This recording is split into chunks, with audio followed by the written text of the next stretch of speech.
Só que logo depois meus pais se separaram definitivamente. Eles já tinham se separado e voltado várias vezes. E aí eles se separaram, eu fui morar com meu pai. E eu fui morar com meu pai porque meu pai era todo zen, né? Eu já perdi ambos, meu pai e minha mãe já, mas ele era todo zen, ele curtia a vida, ele queria sair, ir pros bailes, pras festas dele, namorar, então assim, e eu adolescente, imagina, eu tinha 12 aninhos. E aí, que foi na mesma época, e aí assim, tudo que um adolescente precisa é o quê? Limite. Não, você não vai, você não sei o quê, tal, e eu não tinha limite. Eu falava, pai, vou dormir na casa de uma amiga minha, tipo, que desfilava comigo. Ah, tá bom, pode ir.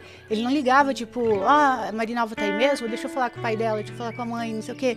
Então, assim, eu fui criada totalmente solta, né? Totalmente sem limites. E aí, tá, continuei estudando, fiz amizade com outras pessoas, fazendo um desfile ali, um comercial aqui, essas coisinhas. E aí, com 14 anos, eu tava com uma turminha e eles começaram a usar drogas na minha frente. Os pais tinham ido viajar pra praia e daí eu cheguei na casa dessa minha amiga onde ia rolar a festa lá e eles estavam usando, daí eu falei, que isso? Tipo assim, daí eles me ofereceram, eu falei, não quero, eu morria de medo. Eu falei, meu Deus, não. Aí passou um tempo assim, eles me oferecendo e eu não. E aí, o que aconteceu? Tinha um menininho lá, um menino que eu gostava, tinha 14 anos já, e aí todo mundo usava e eu era a única careta. E como eu já tinha essa questão de rejeição, do sentido de não me sentir pertencente por causa da minha família desestruturada, um adolescente, mesmo que ele tenha uma família estruturada, ele já tem a necessidade de se sentir pertencente pelos coleguinhas, né? Se um tem iPhone, todo mundo tem que ter. Se um tem o tênis tal, todo mundo tem que ter. Adolescente já tem isso por natureza. Imagina eu que tinha a questão familiar ainda de não me sentir pertencente. Então eu comecei a ficar com vergonha de ser a única careta da turma. O menino que eu gosto também usava. E daí eu falei um dia, eles me ofereceram, daí eu falei, não, obrigada. Daí começaram a rir, mas é careta mesmo, não sei o que, daí eu falei, tá bom, então me dá um pouquinho. E aí experimentei. E aí eu falei, só que antes de experimentar eu falei, agora eu vou morrer. Meu coração, eu lembro, meu coraçãozinho a mil, assim, eu falei, agora eu vou morrer. Porque eu tinha medo, né, droga mata e tal. Aí experimentei, gostei, assim. E daí eu, tipo, nossa, não morri.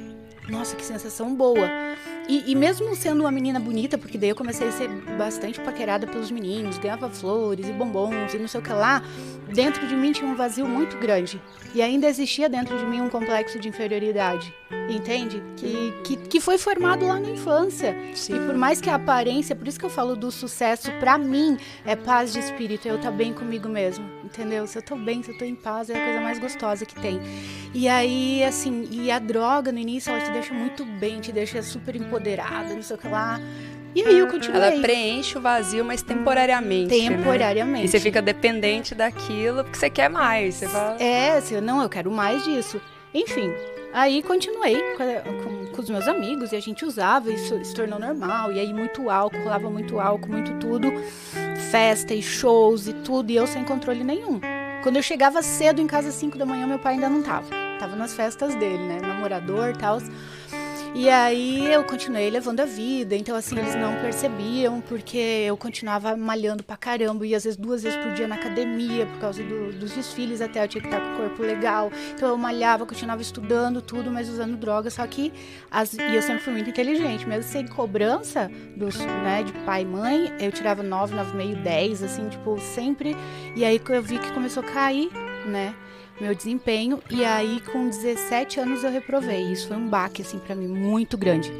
Só que a droga, no começo, ela te deixa muito bem. Depois, com o tempo, a deprê que vem, a hora que tá passando o efeito, é um inferno na terra, tá? É um inferno. Então, assim, ou você continua usando pra não ter aquela sensação, só que se você continuar, você corre o risco de ter uma overdose, que foi o meu caso. Eu entrei em overdose. Então, eu quase morri. E aí, o que aconteceu? Nessa época, quando eu estava com 17 anos já, eu estava usando desde os 14, uma amiga minha sempre, que havia estudado comigo há um tempo atrás, me encontrava às vezes muito doida, no shopping, num lugar, e falava assim, Mari, sabia que Jesus te ama e que ele tem um propósito muito grande com a tua vida? Eu falava, que papo papo chato, mas careta, né? Tipo, adolescente, né? E passava o tempo, ela me encontrava e vinha de novo com esse papo. Mari, Jesus te ama muito, ele tem um propósito muito grande com a tua vida. E eu, tá bom, Ana, obrigada e tal. E me convidava pra ir na igreja, não sei o que lá. Tá, um dia eu vou. Só que eu tava muito mal, eu tava entrando numa bad, numa deprê, assim, que nada mais fazia sentido pra mim. As drogas já não preenchiam mais, as baladas já não estavam mais preenchendo. E eu lembro que um dia eu peguei e dobrei o meu joelho na frente de uma Bíblia que tinha na minha casa lá, não entendia nada disso. Mas eu lembro que eu dobrei o meu joelho e falei assim, Deus, muda a minha vida. E fiz aquela oração simples ali, porque eu não aguentava mais, eu queria parar, só que eu já não tinha mais força pra parar. Eu prometia pra mim mesmo, não, eu vou. E pra minha melhor amiga que desfilava comigo também, eu falava, vamos parar com isso. A gente via que tava fazendo mal dela, falava, vamos. Só que daí a gente saía, bebia, ia pra festa, daí já era, entendeu? Então a gente não tinha força.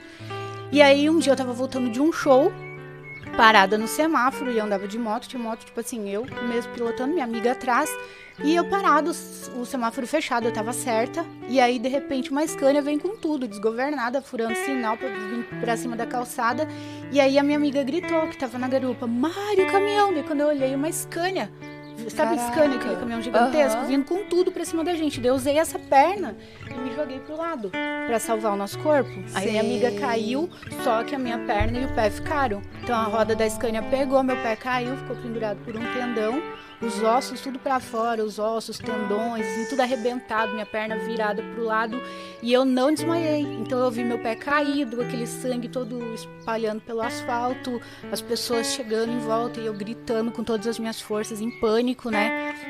Aí um rapaz chegou, foi abrir um caminho, me pegou no colo, o outro pegou meu pé, colocou dentro do carro. E eu lembro que eu fui segurando aquele negocinho do carro aqui. E sabe quando lava o carro, coloca jornal? E eu segurando e gritando, enquanto ele me levava pro hospital. E eu só lembro do sangue subindo assim, cobrindo o jornal, sabe? Nossa. E aí, fui pro hospital. Ele me levou pro hospital, cheguei lá.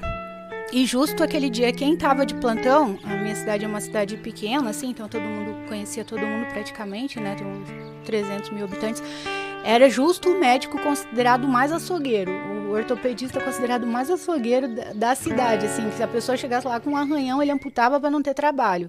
Nossa! E era esse cara que tava de plantão. E com meu pé caído, pendurado pelo tendão de Aquiles, lá, do calcanhar, só imagina. E aí eu ouvi eles falando, vai ter que amputar, não tem o que fazer. Nisso chega minha família, doutor, pelo amor de Deus, não sei o que lá. E foi aquela coisa toda, vai ter que amputar. E aí eu lembrei daquelas palavras que a Ana me falava. Mari, Jesus te ama muito, tem um propósito muito grande com a tua vida. E aí eu lembrei daquilo e eu falei, Deus, se você existe... Eu arrepiei agora. Eu falei assim, se você existe e tem um propósito com a minha vida, não deixa amputar o meu pé, que eu prometo que eu vou te servir. Que eu vou parar com tudo e vou te servir. Aí aquela noite foi a noite toda de cirurgia, de ligar tendão com tendão, osso com osso. Nossa, e é importante ver, porque nunca fica vazia a frase, né? Às vezes a gente fala alguma coisa, a gente fala, pra que eu vou falar que Jesus te ama se a pessoa não tá valorizando e tal? Mas uma hora a palavra vai surtir efeito, porque tá lá. É a sementinha. Isso. Nossa, lindo.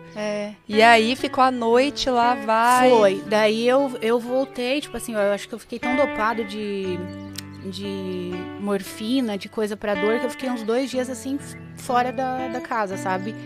E aí quando eu acordei, quando realmente eu voltei, assim, eu vi que o meu pé que não tinha amputado. Então assim, daí eu fiquei internada vários dias, foram 13 cirurgias, enxerto, não sei o que lá, tudo, e aí uma cirurgia atrás da outra. E aí quando fazia mais ou menos uns 15 dias que eu tava internada, porque a gente tem a mania do quê? De quando tá com a corda no pescoço, ai Deus me ajuda, não sei o que lá, daí dá uma aliviada, a gente, que Deus o quê, que promessa o quê, entendeu? E foi o que eu fiz.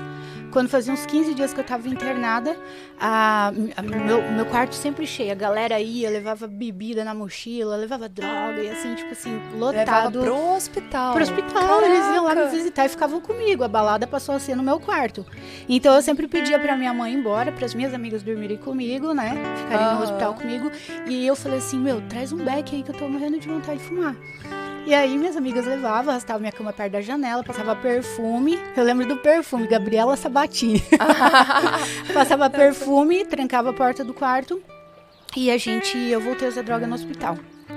que aconteceu, Tati? Passaram os dias, era uma tarde, estávamos eu, minha mãe e uma amiga, que a galera chegava mais tarde lá, e o médico foi no quarto e falou assim, olha, eu preciso dar uma notícia, falando para minha mãe, eu preciso dar uma notícia e não é nada boa, o pé dela pegou infecção e nós vamos ter que amputar o mais depressa possível antes que essa infecção aumente e tem que amputar uma parte maior da perna dela.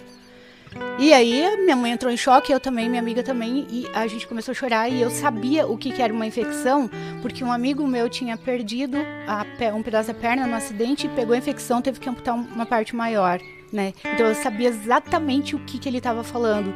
E aí na hora a gente entrou em desespero tudo e a minha mãe, não, doutor, não é possível, tem que fazer alguma coisa, tem que ter alguma coisa que possa ser feito, não sei o quê. E ele falou assim, olha, não tem, o que pode ser feito é amputar o mais depressa possível para que essa infecção não aumente, não tem que amputar uma parte maior. E nisso a gente chorando, tudo em pânico ali com aquela notícia, um amigo meu que desfilava com a gente, só que não usava drogas, tinha levado uma bíblia para mim no hospital. E ficava lá a bíblia ali do lado, né, da minha cabeceira da cama, nunca peguei. E naquele momento a Bíblia cai aberta sem ninguém tocar.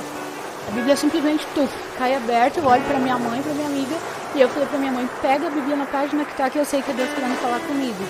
E aí quando eu peguei a Bíblia e li, eu entendi assim claramente, foi uma cajadada assim de Deus, entendeu? Tava escrito assim, ó, filho meu, se algo tiveres, faça com isso algum bem a ti mesmo e apresenta a Deus oferendas dignas, porque o pacto da moradia dos mortos te foi revelado. Eu entendi claramente, assim, ó, se algo tiveres, faça com isso algum bem a ti mesmo. Se algo tiveres, eu tinha infecção, faça com isso algum bem a ti mesmo, para de usar drogas e apresenta a Deus oferendas dignas, ou seja, cumpre, honre com o que você falou, porque o pacto da moradia dos mortos te foi revelado, você vai morrer se continuar nessa vida. E aí na hora veio o entendimento da palavra, assim, eu falei, Deus me perdoa. E coloquei a mão na Bíblia, assim, a Bíblia fala que não é certo jurar, né, mas eu não sabia. Coloquei e falei assim, Deus, eu juro, me dá mais uma chance, por favor, me dá mais uma chance, eu prometo que eu vou parar com tudo e eu vou te servir. E ok, e fiz aquela oração ali de todo o meu coração. E a minha amiga falou assim, Mari, não faz isso que você não vai conseguir cumprir, porque eu era mais doida da turma. Eu era sem limites, assim, intensa. Sempre fui intensa, não tiver pra fazer um negócio, eu vou de cabeça, sabe? Sim. Em tudo, assim, tipo, eu não consigo fazer um meia boca, um morno, e nas drogas foi a mesma coisa. E aí ela, não faz isso, eu falei, não, é isso que Deus tá pedindo, e eu entendi. E aí, fiz aquela promessa, e aí no outro dia, quando eu fui pro centro cirúrgico, que era pra ser amputação, uma paz estava reinando no meu coração, assim, Tati. Algo tinha acontecido. A gente não vê o mundo espiritual, mas eu costumo dizer que ele é muito mais real do que essa mesa, do que tudo que a gente está vendo aqui. O mundo espiritual, ele é muito real. Entendeu? Então, algo aconteceu no mundo espiritual ali. Eu fiz uma entrega verdadeira, né? Entendeu? Então, eu realmente chamei Jesus para entrar na minha vida e para ser Senhor da minha vida e fiz uma entrega. E aí, quando eu lembro de eu indo no corredor, na maca, indo para o centro cirúrgico, e era como se alguém estivesse comigo, eu sentia uma presença indo comigo. E eu não fui em pânico, nem desesperada, nem gritando, nem nada. E aí eles me anestesiaram, deram anestesia geral, tudo para fazer a cirurgia, né, que era para ser a amputação. E aí daí quando eu acordei, eu tava com o meu pé. E daí eu tava com o meu pé, aí o médico que se acorda lá naquela salinha de observação, né? Aí eu acordei, a primeira coisa que eu olhei, meu pé tava lá.